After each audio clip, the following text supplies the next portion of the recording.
Frostpunk 2 is a post-apocalyptic town management sim made by 11-bit studios that is famous firstly for one game called This War of Mine, which I played back when it was out, and I was immediately hooked. I knew that these guys were talented and ambitious, and it really fucking shows in Frostpunk 2. Anyways, the game is set in the 19th century that has seen a new ice age. The entire planet is devastated by it, and you're playing as a steward of a big city that is established around a big heat generator. Is it good and worth your time? Bottom line, yes, absolutely. Keep watching if you want to know more. As I just said, in Frostpunk 2 you manage a circular snowy city around the generator. You'll need to collect resources to power the generator, feed the hungry and construct the buildings. That's pretty much the gist of it, but holy shit is it a treat for everyone who's on the lookout for a masterful strategy / town management sim sprinkled with RPG elements and heavy philosophical undertones. And I mean heavy. What starts as simple resource management will end with your crisis of belief, triggered by complicated choices with no clear-cut answers and storylines that don't always play out like you'd expect. We're going beyond simply good and simply evil. Those feel like cartoonish black and white choices for games like Infamous or Red Dead Redemption. Because in this game, oh god, in this wonderful game, sometimes a morally bad choice is your only hope for survival. So it's just like Alaska, but more habitable. Honestly, it's the best crimes against humanity simulator since RimWorld, and it plays like it too. No, scratch that. Frostpunk 2 is a catastrophe simulator where you play as a hapless steward of a city that is full of people that need housing, warmth and food. You, on the other hand, need to keep the generator running and not exploding, which will lead to the death of one of the last bastions of hope in this post-apocalyptic world. Add on top of that the ever-present hunt for resources which you'll need to extract from permafrost with your town residents that can get sick, hungry, injured, discontent and generally unhappy with your rule. But see, it's the cold that is the enemy, not you. Never you. Speaking of cold, in the original Frostpunk, the main enemy was nature, but now it's human nature. Temperature no longer drops quickly way below the negative degrees, no. The society has survived the worst of it, and now the world stands empty, ripe for the taking. People also changed. Now they're no longer bonded over the fear of permafrost. The human ambition comes into play, hoping to devour the city whole. So what they do is flock in groups against you, hoping to tear away the control of the city from your claws that are gripping the throat of the last bastions of humanity. These people, am I right? Aside from majestically sprawling city, which gives life to everything, you can send scouts to look out for resources, refugees and other supplies. This is an interesting addition to gameplay that gives perspective to the city from the POV of the outside world, which is just as ruthless, cold and empty as it was in the OG Frostpunk. And you will find new settlements, new deposits, new resources, all yours if you have enough scouts to extract them from the frost. With resources in check, you can erect more buildings that will house people, collect resources, or perform other equally important functions. Hothouses, workshops, housing, sawmills, etc. All done in a style of apocalyptic 1800s steampunk, and that's a stylistic choice I can get behind. The sound creates a wonderful symphony of immersion in this cold wasteland. Crank up the AC for maximum immersion. The music plays the second violin to all your choices that will doom or save your people. All that is especially noticeable when shit goes south. The music really helps set the tone to maximum fear, despair and panic. Rarely does musical accompaniment touch me like Michael Jackson would, and I mean that both musically and sexually. But here we are, singing praises to 11-bit studios and their worthy sequel, Frostpunk 2, Son of Frostpunk. It's always a balancing act in this game between one disaster and another. While scraping for resources in a frozen apocalypse, you also need to maintain reputation and tensions that is the sword of Damocles of this game. As the name implies, tension leads to people starting riots, becoming bitter and angry, which will ultimately lead to your people electing another party and you will peacefully resign. No, I'm just kidding. The mob will brutally execute you and violate your corpse for all to see, a fitting end to a poor steward. If the reputation resource drops too low, people will exile you and strike your name out of the annals, funny word, of history. Seriously, people would get so angry at you they'd put you in a wheelchair and freeze you to death. Some grateful bastards they are. So tension and reputation are both extremely important for your rule. As days go by, various crises will appear, like vagabonds appearing at your doorstep, petty thefts, moral dilemmas, food problems, healthcare issues, and many more. And how you deal with these situations will influence how your people think about you and their odds of survival. The game has lots of random and scripted events that you will have to resolve, otherwise the situation is gonna get out of control real fast. For example, would you like to enact child labor at the coal mines or not? Their tiny hands are designed to extract coal from the permafrost. But then wham! A fire in the coal mine! Do you evacuate the people and allow the fire to break out, or do you cave in the mine with the children to save the entire city? These and other wonderful moral dilemmas are yours to take if you're stupid. Sorry, if you're brave enough to undertake them. If you needed to know how the Soviet Union conquered Siberia, seek no further. This is how it did tanks. This is how it managed business. Fuck the children. I don't mean that literally. Let them stew in the mines. At least your city is safe. Or, let's imagine the opposite. You are too kind and accept all the refugees in your colony only to quickly run out of food and coal to heat the houses, so you'll be exiled for your compassion. Don't make the same mistake. Compassion is a rarity in the fevered pitch of battle, as wise men once said. I feel genuine remorse for the people, even though they're British. But they're my people, and I look at each one of them when I make my unpopular decisions. It's horrible. I feel bitter putting hour after hour in this game, but I just can't let it go. Someone has to lead them, even though it means that I get to be the bad guy.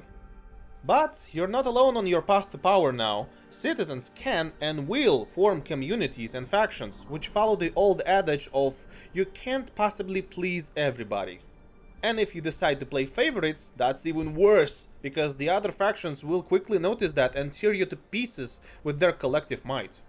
Which is why you need to put the spanner in the works of the opposing faction.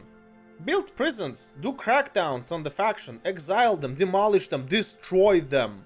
Show them that you will not tolerate such a brazen affront. The game also features various technology trees that you get to research to unlock new ways of taking care of business. But each new project must be given to a faction, which forces you to interact with them, forging tenuous pacts and shaky alliances. Say you want to become buddy-buddy with a faction that's 40% of your citizens. What can you offer them? Of course, it can be research that you pledge to them. You look into it for the next couple of weeks.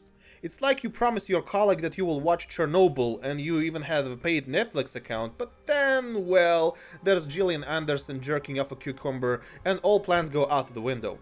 So how do you influence your little paradise? Do you ask people nicely? Do you write them a strongly worded email? Do you buy gift baskets? Nope. Laws. You enact laws. This is one of the few weapons you can wield against the impending cold. Every once in a while you get to enact a new law to quote-unquote help your people. Laws are numerous indeed, and they have different purposes. Administration laws, labor laws, religious laws, the works. Laws can be popular and unpopular. But remember, you can't always get what you want. Martial law, care homes, child labor, subscribing to my Patreon, all of them work in some way or another, but if you think you can survive by enacting only good laws, you have another thing coming your way.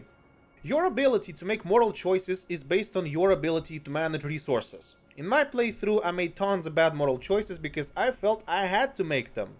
This is a game that made me feel actual remorse for my actions, a rarity, because these choices were the results of my poor managerial skills.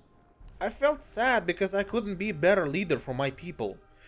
And I think it's a problem that the real world politicians face. Well, some of them at least. About how to lead your country when you and your people are in a dire situation. It sheds philosophical light on what it means to employ pragmatic and meaningful policies to save your people from a greater danger. You're forced to put them in order, so that the dominoes won't fall and destroy us all. It is a really well thought out game that makes you feel like what it's like to be a tyrant that wants to be competent and benevolent. But it doesn't often happen like that in our world. Often, we have to make a choice between a giant douche and a shit sandwich, and you're forced to choose. It's really impressive how the game throws a monkey wrench in your peaceful city building experience. Sheesh. Morality is a punishment for poor leadership. Meaning, If you can't provide for your peeps, then you'll have to make really bad decisions to keep them alive. It's like they say, kill thousands to save millions. If you want to experience this, step right up and become the newest mayor of fuck up town, where you'll send your children to coal mines, recycle your death, execute the protesters, and so much more. But see, it's the coal that is the enemy. Not you. Never you. You are unburdened by the Geneva Convention. The only place where you can be overruled is the council hall. The place for heated legislative debates between you and factions representatives, which now adds another diplomatic component to the sequel. Now you're not wearing absolute power that corrupts absolutely, you're a steward, and now you must maneuver between factions, alliances, and, worst of all, human nature. You can promise party that you will give them heat stamps, or pass the next law in their favor, only to pursue your own goal to pass the vote. It's like my first playthrough taught me. I, of course, started as a good guy. My society was thriving. I introduced them to the wonders of religion which united us, only for a moment, before I started taking everyone in, which led to overpopulation and starvation in my commune. People started to riot on the streets. The situation was dire. Hope was low. Dissent was higher than ever. People demanded warm housing, while I knew that the temperature would continue to drop and there's a blizzard coming my way. So, what did I do? I just waited out until the blizzard would pass and people would die. Rioting people. Not my people. They were in the wrong, I told myself, not me. I am the savior. I'm running this monkey farm now, and I wanna know what the fuck has happened to me. I started good, but then something clicked and I went pragmatic. Then I went tyrannical. Everything for my people. Even if it means taking their lives with my very hands. No more protests, the population has stabilized, we now have a stable workflow due to child labor and corpse recycling. Now, people wouldn't dare to cross me, because now they know how much I care about them. I would kill for them. I would send innocent children to the mines for them. I would commit every kind of crime to save my city. My hands are no longer shaking. Shit. I remember the first death in my city.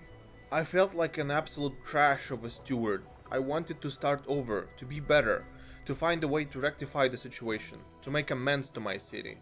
But now I'm willingly sending people to their deaths. Children do not return home after emergency 24-hour shifts. Women are starving without their men. People are dying while searching for resources for the city. Their deaths are inevitable. And with each time that happens, I shred another piece of my humanity, passing law after law to keep my rule absolute. All these people I'm trying to save are all ungrateful little cockroaches that deserve to die. This is the reason I'm enacting martial law, you see. It's not me, it's them. My last piece of advice to you would be to avoid reading Wikia. Avoid all outside information. This game is better experienced coming in blind. You will thank me for that, I'm more than sure. It's not a city builder, I mean, it is, but it's a book. A wonderful book that you can't put down, you're glued to its compelling story and changes in the narrative. Every time I play games like SimCity 4 or Cities Skylines, I inevitably get bored with them, because there's only so much you can build. But in Frostpunk 2, you come for a city builder and stay for the story. It's spectacular and horrifying at the same time. You'll be shocked at how far you can go to be a good ruler. It's a game where you can go on a power trip and feel absolutely powerless at the same time. Not only that, but it guilt trips you every step of the way, making you second guess your choices, slipping into morally grey areas more often than you care to admit, engaging in the philosophical conundrums, all for the ultimate purpose of saving your city. It's majestic. I give it my strong recommendation.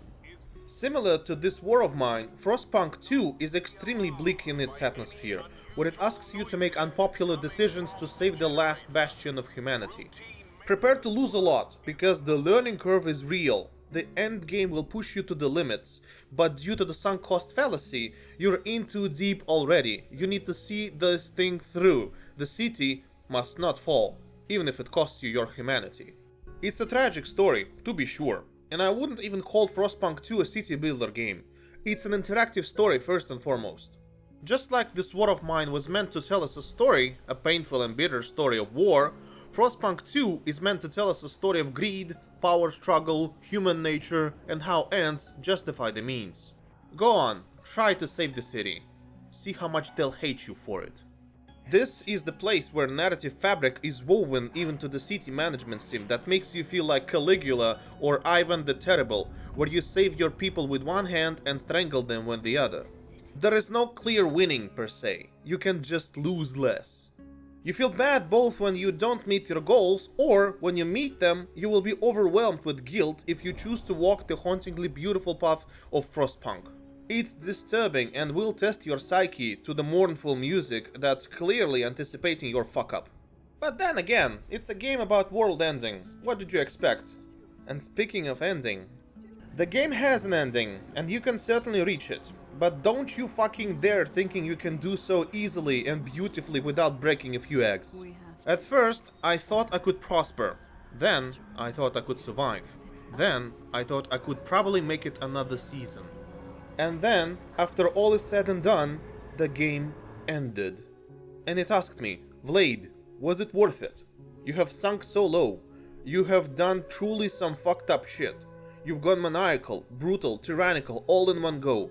But you and a handful of people survived. So, can they really judge you for your actions? To quote another fantastic game, do you feel like a hero yet? Honestly, truly, I don't. And that is the point of Frostpunk 2. Fancy yourself as a steward, huh? Guess again, you're Joseph Stalin incarnate, and the quote, "The death of one man is a tragedy, the death of millions is a statistic," belongs to you. The city is your battered housewife, and the people are just another disposable resource for you.